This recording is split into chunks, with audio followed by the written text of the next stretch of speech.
While I was washing clothes, a dying young man floated to the surface of the water. Later, he became my husband.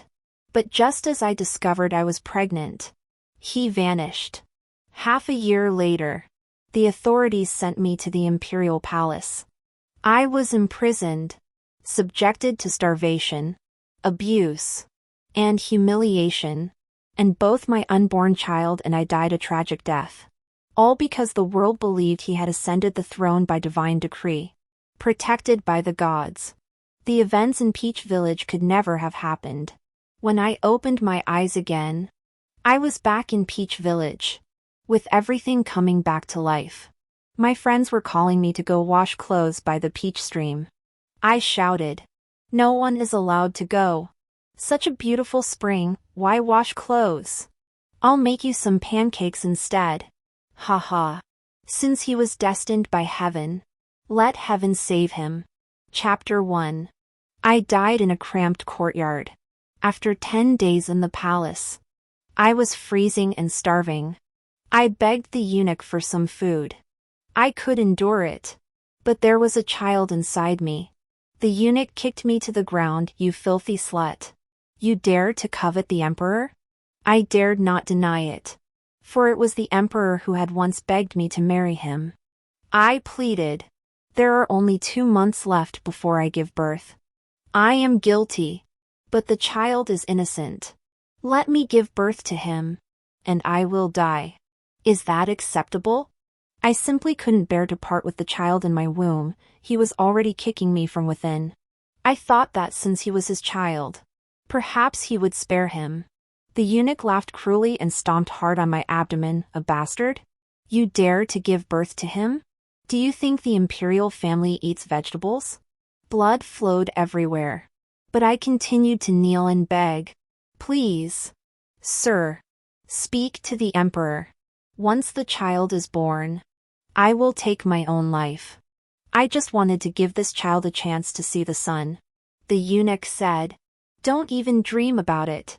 This is the emperor's decree." My blood flowed out through the cracks in the rough palace bricks. It was like the peach blossom-covered stream in Taosuan. In my final moments of consciousness, I heard Peiyu rushing over and asking in a deep voice, "Has it been handled properly?"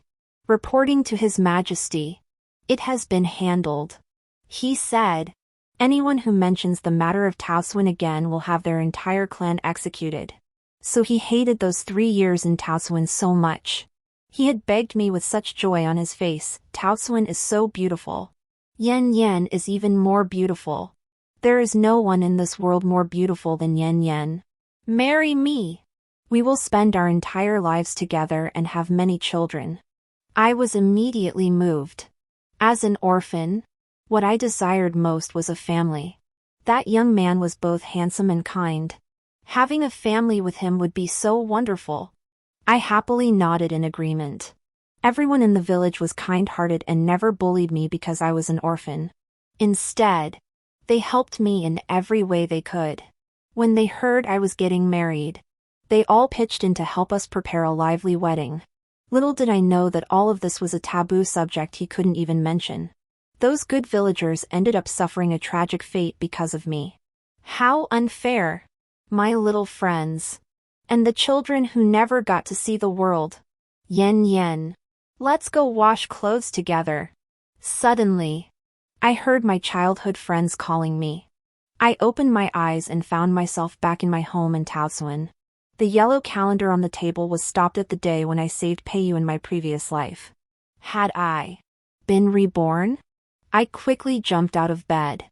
The sun was shining brightly outside the window, and the courtyard was filled with the scent of spring flowers. My friends were still full of energy. My eyes immediately welled up with tears. I confirmed that I had been reborn. In my previous life, these 3 friends were the closest to me, and as a result, their entire families met the most tragic end. In this life, I must make it up to them. Thinking of this, I was suddenly filled with determination. I shouted to my friends outside the window, "No one is allowed to leave. It's such a beautiful spring day, why wash clothes? Come inside quickly, I'll make you something delicious. I inherited my mother's skill in the kitchen. I used to sell food in town, and everyone within miles knew how talented I was. So when I said something delicious, my friends came running like fish on a hook, obediently entering the courtyard. They all laughed and asked in unison, "Yen yen, what delicious food are you making?" I said, "I'm making pancakes with fried dough." The three of them heard this and their mouths watered. I said, "Wipe your mouths. Don't act like little fools." The three of them burst into laughter. I quickly set up the stove and started making the pancakes. They watched me keep adding ingredients to the pancakes and were amazed. Yen yen. After eating this, are you not planning to live anymore? I held up the pancakes, rolled up and bulging, and handed them to them, saying, "Of course I will. I want to live even better. I want to make a fortune with all of you." With my past experiences, I knew exactly how to make money. As for that beast, since he was destined by heaven, let heaven save him. After finishing the pancakes, it was already past noon. We had spent the entire morning in joyful chaos, thinking of the person in the water.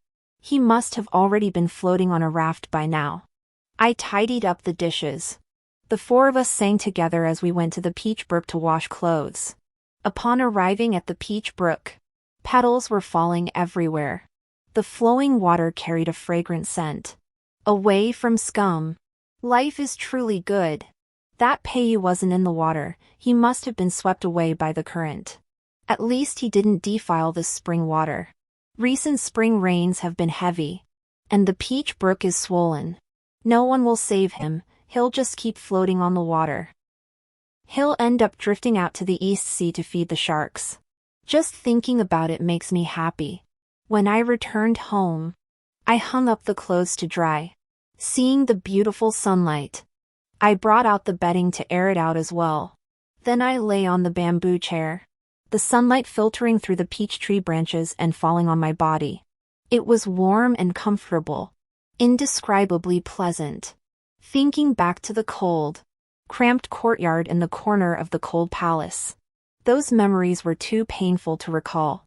To be given a second chance at life is truly a gift from heaven. I must repay the villagers who helped me. As I was thinking this, I suddenly heard a loud thud at the courtyard gate. I got up and opened the gate. Peiyu was covered in injuries and soaked through. He leaned weakly against the door and asked, "Why didn't you go to the laundry?" My heart skipped a beat. He's not dead?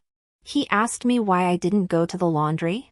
How did he know I was going to the laundry? Could it be, he's also been reborn? It must be. I broke out in a cold sweat.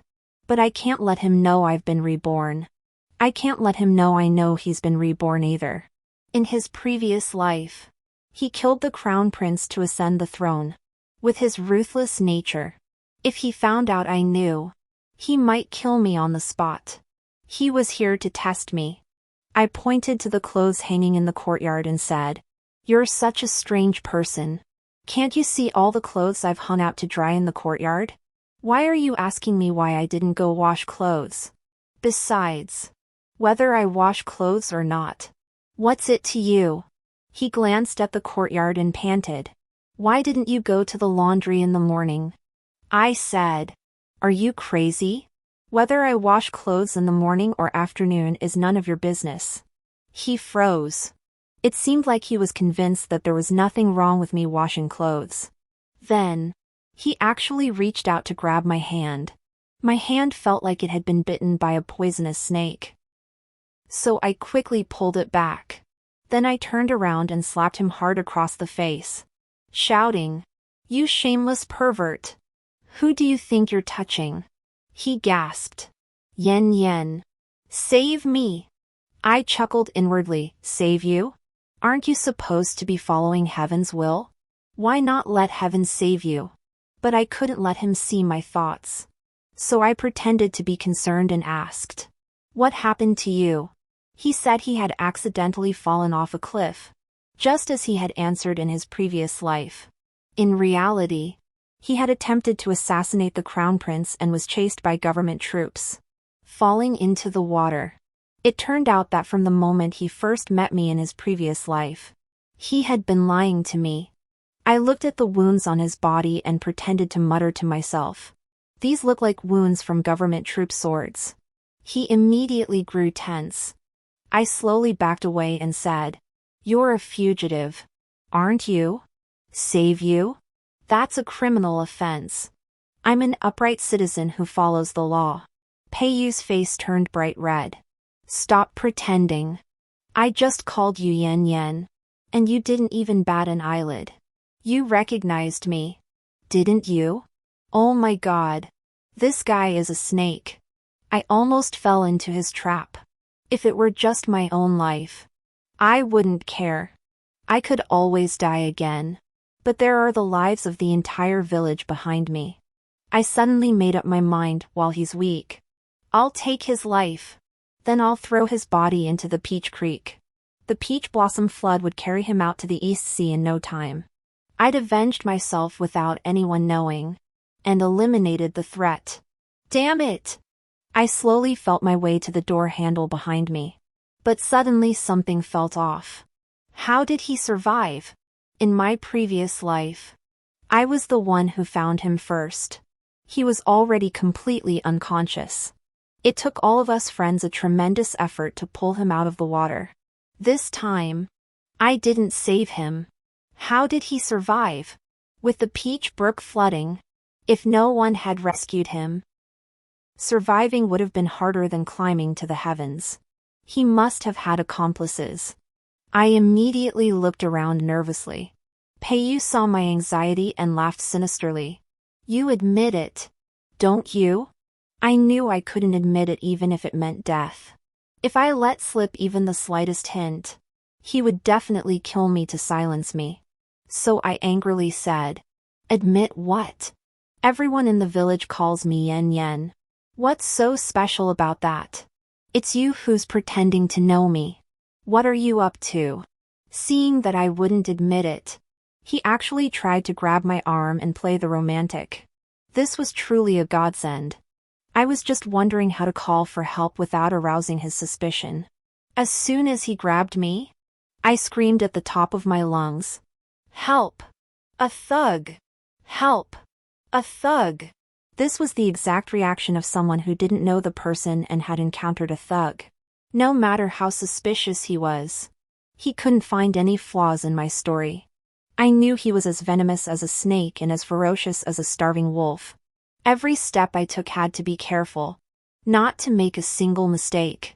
Tao Village wasn't big, and in no time, Heizi brother was the first to arrive. Heizi brother was my neighbor and had always treated me like his own sister. Upon hearing that the man had harassed me, he swung his shovel and struck him. The loud thud sounded incredibly satisfying. The villagers who arrived later quickly gathered around. Upon hearing that the thug had intended to harm me, everyone was filled with righteous indignation. They were ready to settle the matter right there. Because the people of Taozuan are kind and innocent. My mother once saved the lives of the entire village. At that time, a deadly disease was rampant, and no household was spared. My mother boiled wild mugwort from the mountains to save everyone. Therefore, they treated me, an orphaned girl, with extra care. But I couldn't let the villagers get involved in a murder because of me.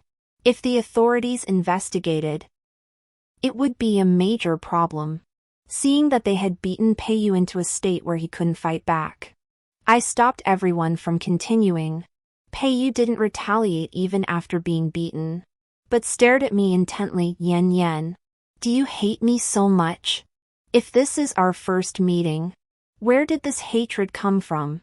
Since we were acting, we had to make it convincing. I walked up to him and slapped him hard across the face twice, shouting, "You shameless man! Who are you calling? Where did you hear someone else call me and come here to extort me? Have we ever met before? You're just spreading lies and slander here. Whose reputation are you trying to ruin? Then I turned to the villagers and said, "Everyone, be witnesses. I, Qin Yen Yen, was born and raised in this village. Have I ever done anything improper? This man is sitting at my doorstep, claiming to know me and have a connection with me. I am an innocent woman, yet he has slandered me without cause. He is injured like this, yet he still harbors ill intentions toward me. This is not the behavior of a good person. I don't know what his intentions are. Please help me take him to the authorities. Clear my name." Everyone chimed in. "Right. This guy is trouble. Why slander someone else? How dare he slander Yen Yen? She's the best girl in our village. He's shameless. Sitting at someone's doorstep to frame them." Several strong villagers tied him up and were about to take him to the authorities. I was afraid something might happen, so I followed along. I wanted to hand him over to the authorities as soon as possible. Once he was at the authorities, his identity would be exposed. The prince would surely have him killed. However, halfway there, I felt something was off. On the way to the authorities, he didn't resist at all. In fact, he seemed surprisingly calm. He was being chased by government troops. This reaction was off. He was cunning, decisive, and had obvious ambitions. He would never just give up and wait to die. His reaction was definitely wrong. I suddenly remembered that in my previous life, the prefect of Changzhou Prefecture, where I was stationed, was promoted to Minister of the Ministry of Personnel after Peiyu ascended the throne.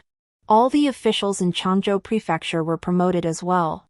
The day after I saved Peiyu, the magistrate of Taoxian County, where Taoxuan was located, personally led a group of officials to search the area. When they saw Peiyu, I said he was my brother, who had been injured while picking herbs on the mountain. They believed me. They even kindly gave me some medicine for his wounds. I wondered how they could be so kind. How could they believe me so easily? Now that I think about it, they weren't there to arrest a fugitive at all. They came with swords and guns, and also with thick ropes.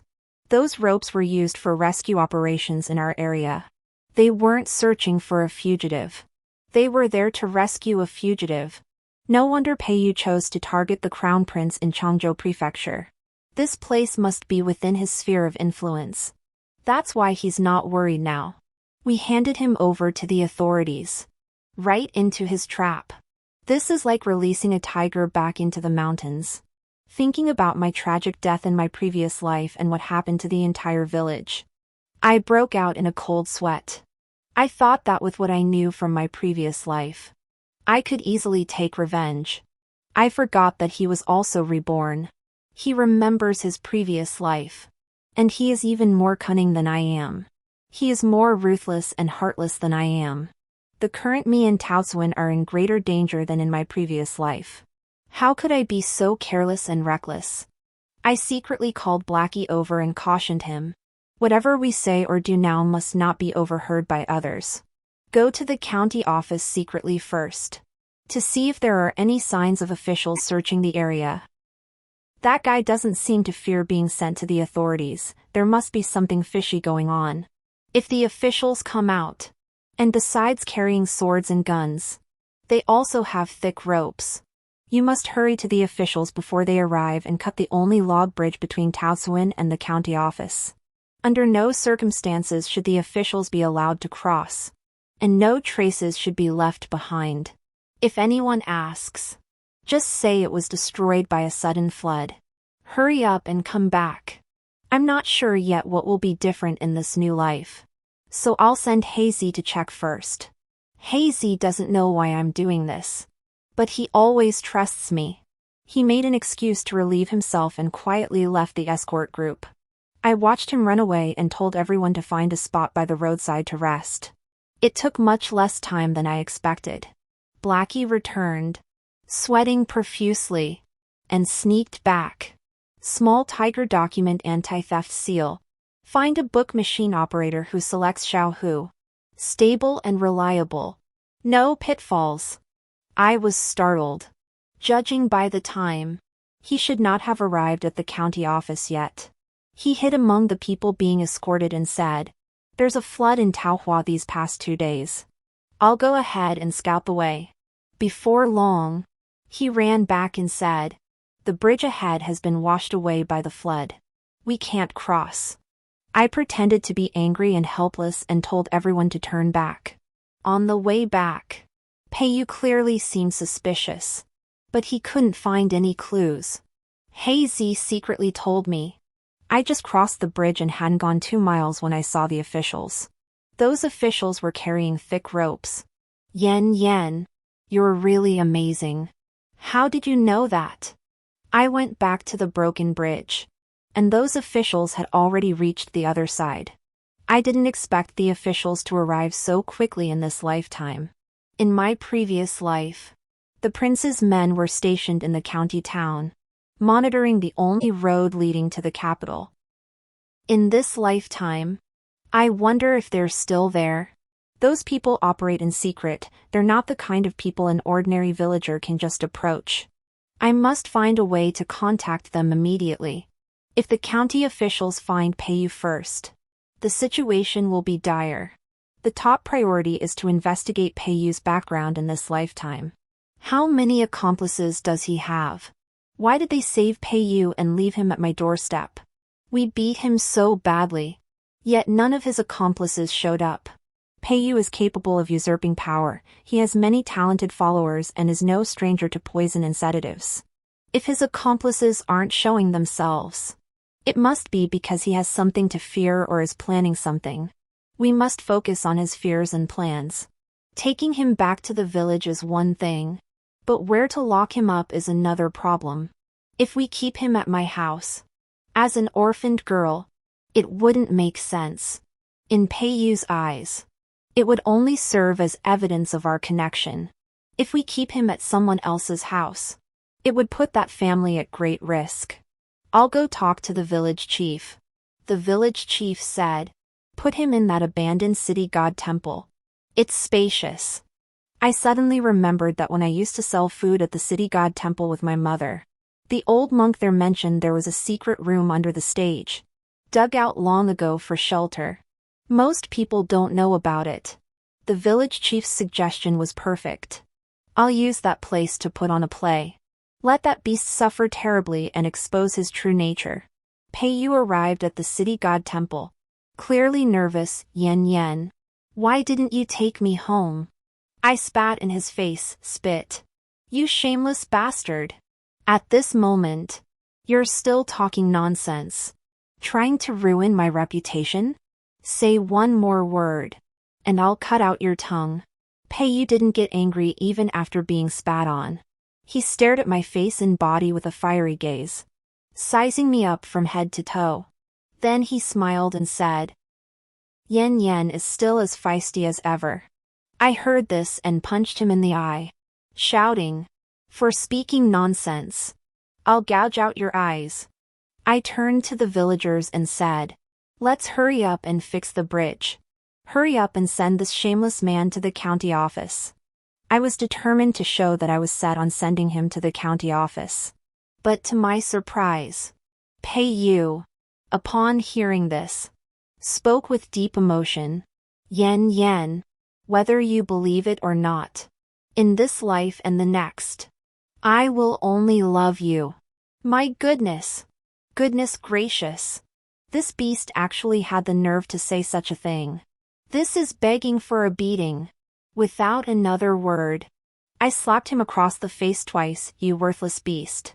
Don't you deserve a beating? This lady will grant you your wish.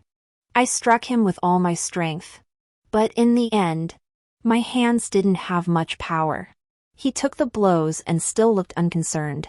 He even used his tongue to nudge my cheek, smiling like a thug teasing an innocent woman.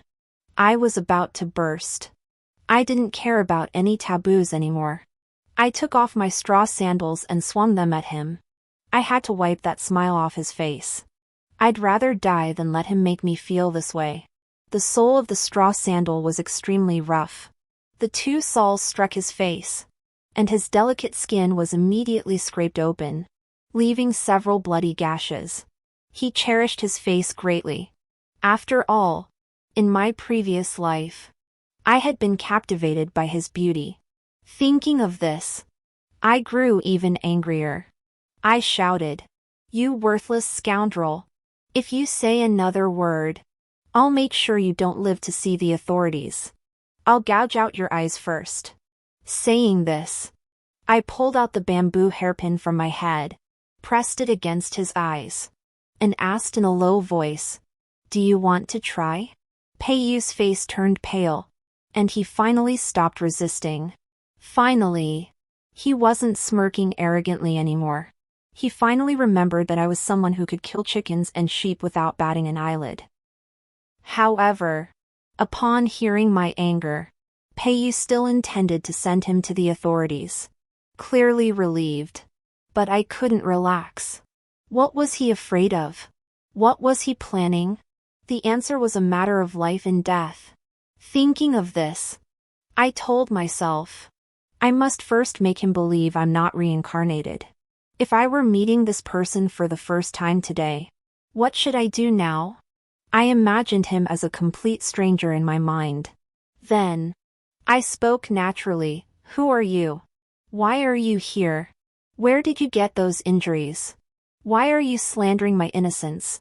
Right. I told myself. If I didn't know him, these were the questions I should ask. He heard this and smiled sweetly, replying, "I am the one who loves you. I came here specifically to find you. So I went to your house. These injuries were from accidentally falling off a cliff. I'm not accusing you of anything. I truly recognize you.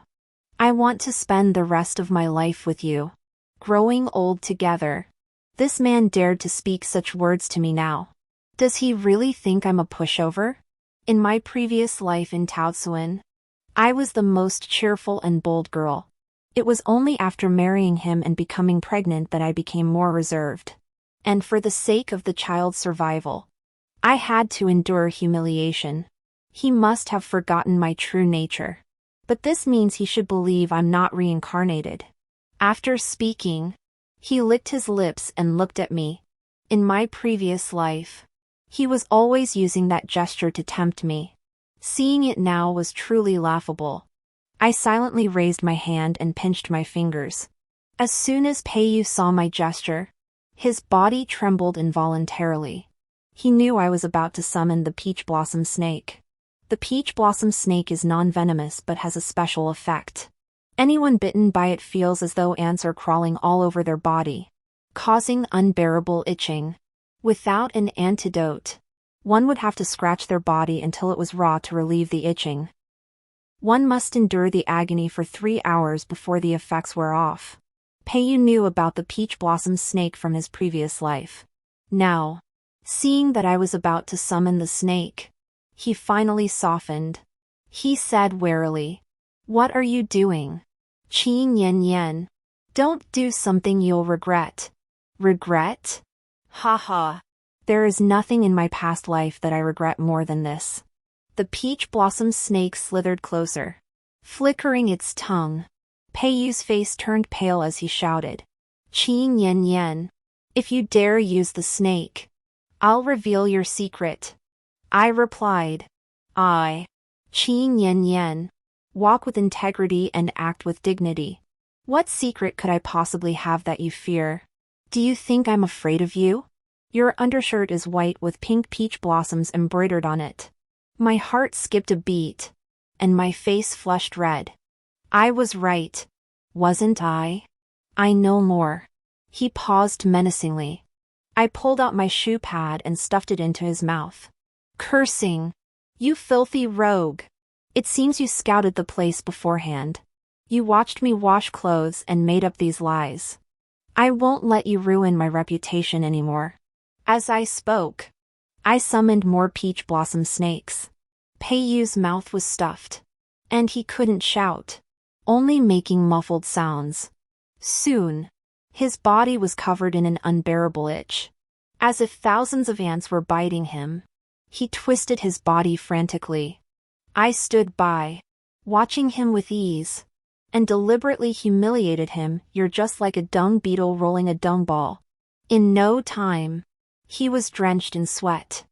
I sat in front of him, watching him struggle, and asked, "Do you dare to slander me anymore? When I ask you a question, do you dare to lie again?" He nodded frantically. I said, "If you dare to say anything else, I'll cut out your tongue." As I spoke, I pulled out the insole of my shoe. Peiyu laughed painfully while gasping. I really did fall into the water by accident while picking herbs. The peach blossom flood was fierce and swept me away. I lost consciousness. But my life wasn't meant to end yet. I was swept into a backwater bay. My head hit a rock, and I woke up. I struggled to climb out. Dazed and disoriented, I collapsed in front of your house. I didn't come here on purpose. I heard that girl call you Yen Yen, and that's how I knew your name. Peiyu was indeed someone who could endure what others couldn't. Even in this situation, he dared not tell the truth. But I couldn't say I didn't believe him yet. I must pretend to believe him to lower his guard. Then, step by step, uncover his plot. Everything seems so similar to my past life. But it's not the same. He's different. I'm different too. I must become someone even more ruthless than him. I ordered him to be bound to the stage. Then I declared loudly, "Light the torches. Let everyone see this shameless man. Today, we won't give him the antidote. After he's done this to me, not killing him would be too lenient. Once the bridge is repaired, we'll send him to the authorities and have him flogged with 200 lashes. Let his skin be torn to shreds. And see if he dares to speak nonsense anymore. I'll use this humiliation and torture to force him to reveal his accomplices." The village had ordered several strong laborers to take turns keeping watch, while the others returned home to rest. "Tomorrow, we will repair the bridge." Everyone nodded and dispersed. I handed a package to one of them, pretending to whisper, "The poison can be neutralized within 3 hours. But be sure he doesn't die before then. Keep an eye on him and give it to him when he's near death. Don't let him die in our hands." After saying that, I put the peach blossom snake back into its bag and returned home. That Peiyu was staring at me. He must have seen it. He. The antidote was real, but I added something extra. Under the cover of night, I sneaked back to the city god temple and hid in the secret room under the stage. If they tried to harm the villagers guarding the bridge or confirmed that all their accomplices had arrived, I would release the snake. After about the time it takes to drink a cup of tea, I saw the 6 villagers guarding the bridge collapse and fall asleep. They had clearly been drugged with sleeping powder. Then 2 shadowy figures emerged, one with a dark face and the other with a pale face. They checked each villager one by one to confirm they were all unconscious. Then they turned to untie Peiyu and knelt before him. Peiyu had no time to speak. He tore off his outer garments and began frantically scratching his body. In no time, he was covered in blood. He muttered, "Hurry up and find the antidote." He directed someone to search for the packet of medicine I had given him. He had someone dip their fingertip in it and swallow it. After about 3 or 5 minutes with no changes, Peiyu quickly swallowed the packet of medicine. In just a moment, the itching stopped, but his entire body was still covered in blood, a sight that was truly horrifying. He glared angrily, put on his outer garment, and said, "That wretch! I'll skin her alive and tear out her tendons." I thought to myself, that's right. That's the true him. Saying those sentimental words was truly disgusting. He then asked, "Did you check the bridge? How did it break?"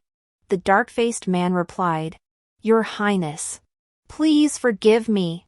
When I arrived, the single log of the bridge had already vanished. It must have been swept away by a flash flood. The fair-faced man said, "Your Highness, after being tortured by that woman, should we?" He made a slashing motion across his throat with his hand. Pei Yu said. Not yet. She has the ability to control snakes. That peach blossom snake is extremely dangerous. We must obtain that ability. That skill is worth more than that useless fool's entire army in Tongzhou City. I chuckled to myself, so he was after my secret technique for controlling snakes. In his previous life, he had witnessed the power of snake driving. At that time, bandits were raiding villages, killing anyone who resisted. To save the lives of the villagers, I had no choice but to use it once. The peach blossom snake instantly rendered a group of crazed bandits powerless to resist. It must have been then that he set his sights on it. He had once tried to probe me indirectly. I almost blurted it out. But I remembered my mother's repeated warnings not to tell anyone. Not even the closest of relatives. That technique was passed down through our bloodline. Naturally inherited by me. Others couldn't possibly use it. If someone else knew this secret and I refused to use it for their benefit, it would inevitably bring disaster upon me. I trusted my mother's words and deflected the topic. In my previous life, he kidnapped me into the palace and pretended to be deeply in love with me, trying to coax me into revealing the snake driving technique. I refused. He then demanded that I use this technique to help him deal with disobedient ministers. I refused and pleaded with him earnestly. Moreover, at that time, I had already lost the snake driving ability. This ability is lost after pregnancy and naturally transfers to the fetus. Therefore, those who possess this power would never pass it on to their descendants unless they willingly gave it up. But Pei Yu thought that my refusal to use the power meant I didn't want to help him. Moreover, at that time, to cover up his murder of the crown prince and his rise to power, he was spreading rumors with his followers. They claimed he was chosen by heaven and protected by divine beings in times of crisis. Tao Xuan simply couldn't exist. My tragic death was inevitable. But Pei Yu never imagined that the very power he so desperately desired, the snake-repelling ability, was something he had destroyed with his own hands. The child I carried in my womb was the only person in the world who possessed that spiritual power. This was truly a bitter irony.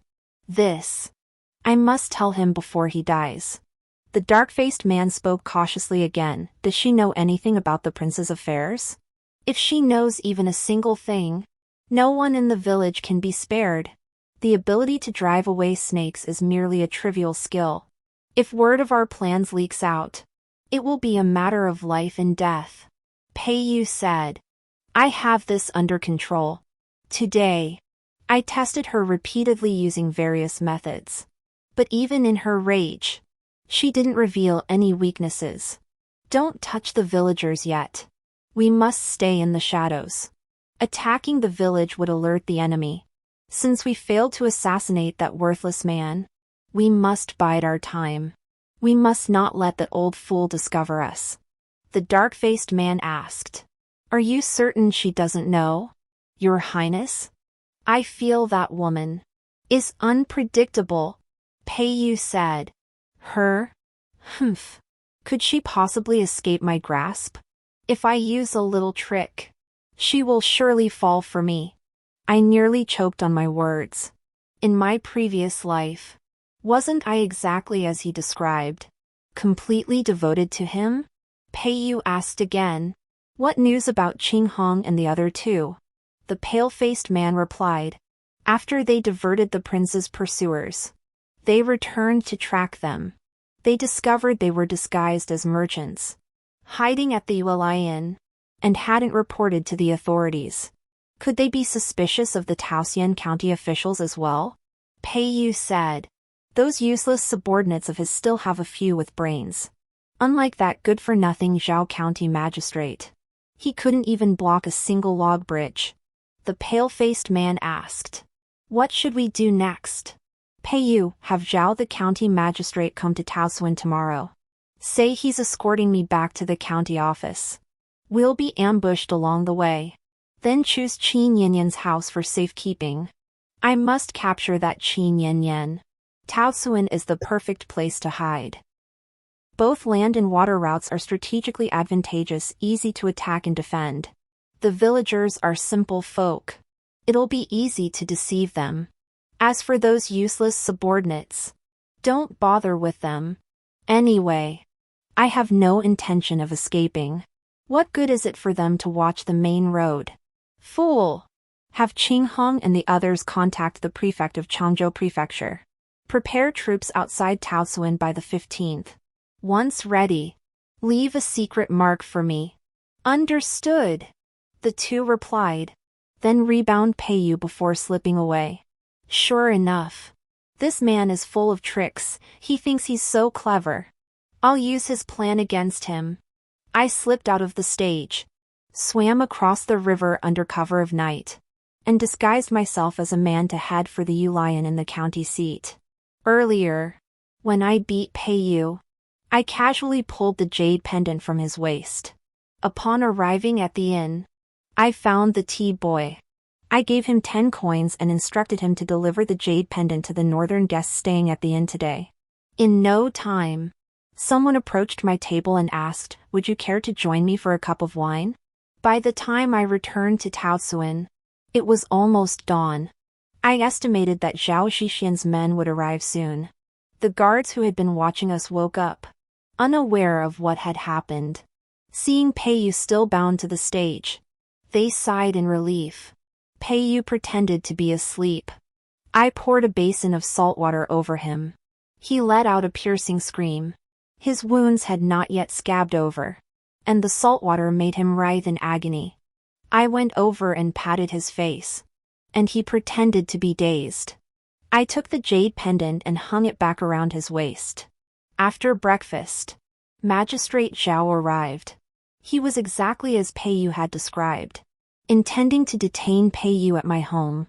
I pretended to refuse, but eventually gave in to the authorities and allowed Peiyu to stay. 2 officials were also staying with us. They were none other than his 2 henchmen. One fair-skinned and the other dark-skinned. The bridge was repaired, but they claimed Peiyu was seriously injured and needed rest. So they didn't take him away. Peiyu treated me with great care and tenderness every day. Despite his injuries, he insisted on washing my feet. I scolded him harshly again, but I improved his meals significantly. His heart began to stir. He thought I was just putting on a tough front and had already fallen for him. His confidence saved me a lot of effort. I calculated that there were only 10 days left until the refugees from my previous life raided our village. Peiyu clearly knew that day as well. He pretended to be weak and ill, waiting for that day when I would perform my snake driving technique. He believed that with the experience from his previous life, he would definitely figure it out this time. I will make him understand. I will make him understand with every fiber of his being. Meanwhile, another event unfolded in the Great Yu Kingdom. The cotton harvest in Jiangnan had been bountiful for 3 consecutive years. This was also a mild winter. Cotton farmers couldn't sell their cotton and had to lower prices significantly. Now that it was summer, the cotton was left to rot and attract pests. The price of cotton was even lower than that of firewood. I sent Hazy to the county town to find a warehouse and secretly stockpile cotton. This was the perfect task for Hazy. He trusted me implicitly and was quiet, honest, and reliable.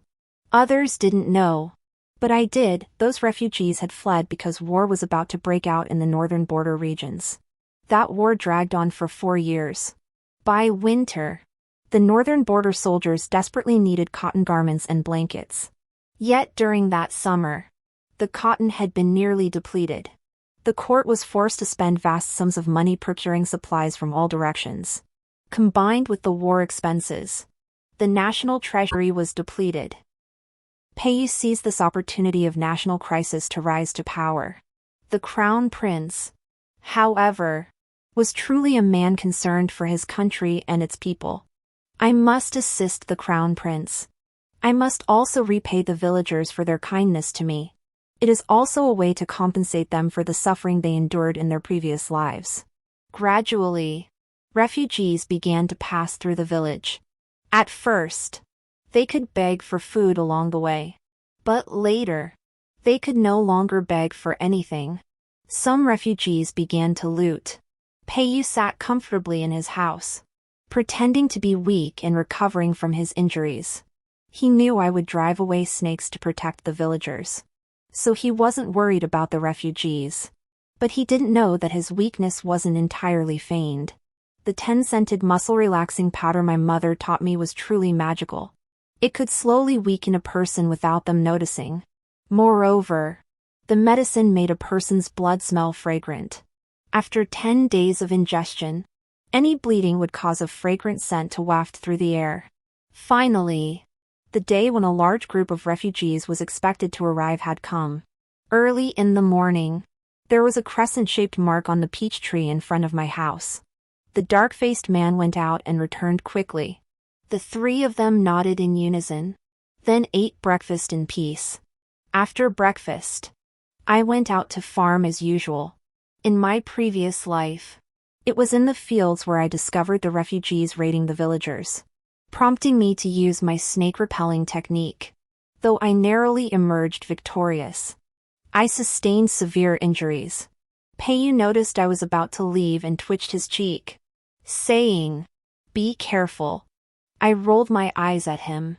"Be careful while farming? Are you afraid of choking to death while eating?" Peiyu saw my reaction and didn't suspect anything. About half an hour later, there was a commotion at the village entrance.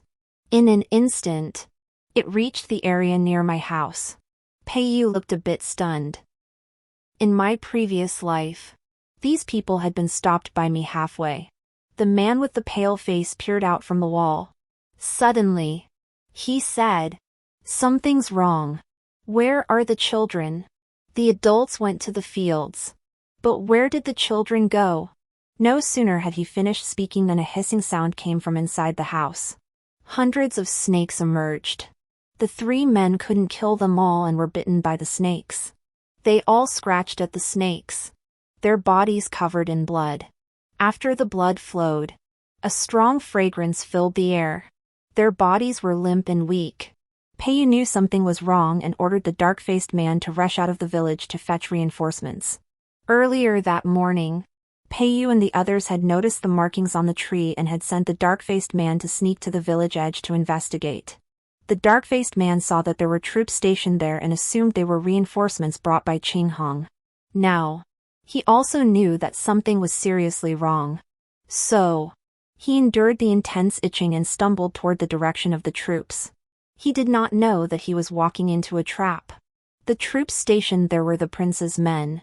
15 days ago, at the inn, I made a deal with the prince's men. I told them about Peiyu's plan and exchanged 1,000 taels of silver. Not only that, I said that Peiyu was currently among the common people, his evil deeds not yet exposed, and he even had a reputation for virtue. If the crown prince were to kill him outright, it would not be advantageous for him. Moreover, if the current emperor were to find out, the crown prince's position would be unstable. It would be better to use the hands of the refugees to eliminate him. The crown prince's men asked, "Why should we believe you?" I said, "Go and intercept those two, Qinghong and the others. After a thorough interrogation, you will know that I speak the truth. Moreover, I possess supernatural abilities. Cooperating with me will benefit the crown prince's cause without any harm. As a reincarnated individual, and with the many skills inherited from my mother, demonstrating some supernatural abilities is no difficulty for me." Mentioning the war between the refugees and the northern frontier was enough for them to believe me. Because the northern frontier is currently only engaged in minor skirmishes, the Great Yu Kingdom is deliberately pretending to negotiate peace, and the common people are unaware of the actual preparations for war. Those refugees haven't even reached the borders of Changzhou yet. I know all of this. After the prince's men reported back, they agreed to cooperate with me. A day ago, this group of refugees heard news from somewhere. If they encountered someone with blood that had a peculiar fragrance, They should collect it in a small jar and take it to the prefectural capital to exchange for 100 taels of silver. It was said to be a precious medicinal ingredient. The governor's beloved son was ill and desperately needed it. Early in the morning, this group of refugees was forced to head straight for Taosuan. Because someone said that the person with the blood that smelled strange was in Taosuan. No one knew who had spread the rumor. They only knew that someone had taken the blood and exchanged it for 100 taels of silver. This made the refugees even crazier. No one knew who led them toward my house. As soon as they arrived near my home, they caught the scent of the strange fragrance. They broke down the door and rushed toward Peiyu. Peiyu and the pale-faced man, who had been poisoned by me every day, were already weak from blood loss. The refugees grabbed knives and began fighting over them, cutting into their bodies. They truly drained every vein, then sliced the flesh inch by inch to squeeze out the last drop of blood. They were determined to extract every last drop. As Peiyu lay dying, I whispered into his ear, "Do you know the power to drive away snakes? I passed it on to the fetus in my womb after I became pregnant. Therefore, the snake-driving technique you so desperately desired was destroyed by your own hands." Peiyu used his last ounce of strength to utter a pitiful scream and then died. At the moment of death, his blood had dried up. His flesh was gone, and not a single piece of skin remained intact. Summer passed. The matter of Peiyu was also put to rest. The villagers who had been persuaded by me to hide in the mountains that day did not witness Peiyu's tragic end. When they returned from the mountains, the prince's men had already cleaned everything up. They only knew that a man had come to the village to harass me, and he had been killed by the refugees shortly afterward. I organized all the children in the village to make cotton clothes and blankets. They were all curious about why we were doing this in such hot weather. I told them it was to make money. They believed me. In their eyes, I was just as magical as my mother. My mother once said that she couldn't control when she would leave. But if she disappeared, there was no need to be sad. I should remember the skills she taught me and live well. I then asked the villagers to go into the mountains to pick mugwort. Mugwort wasn't worth much. Fresh mugwort couldn't be stored. So I had everyone dry it thoroughly and store it. I also taught them how to boil it. In winter, there would be another outbreak of malaria. Without this, many would die. By October, war broke out in the northern borderlands. The north was harsh and cold, desperately needing warm clothing. I thought, after all, he was his child, he would give his child a chance to live. The prince's men came as promised to collect the cotton goods. All of it was meant for the soldiers defending the border. So I sold it to the prince at a fair price. In the emperor's eyes, the crown prince is far-sighted and capable of great things. In the eyes of the soldiers in the northern borderlands, the crown prince cares about them and they are willing to fight for him. The crown prince wanted to collaborate with me, but I refused. I must leave this village. As my mother said, knowing that someone like me exists could bring disaster upon me. Even the most virtuous ruler can become suspicious. My cotton goods business, though inexpensive, was purchased at prices lower than firewood. This allowed the entire village of Tao to earn more money than they could in a lifetime. I also taught my friends how to make pancakes and flower-shaped pastries. I told them that girls must also have the ability to support themselves. If their husbands treat them poorly, they can use these skills to make a living. As winter approached, I left. I didn't say goodbye to anyone, just like my mother did. My mother told me that the place where she used to live had a vast blue sea and sunshine all year round. I love warmth and the sea. I decided to go further south, to find the place where my mother lived.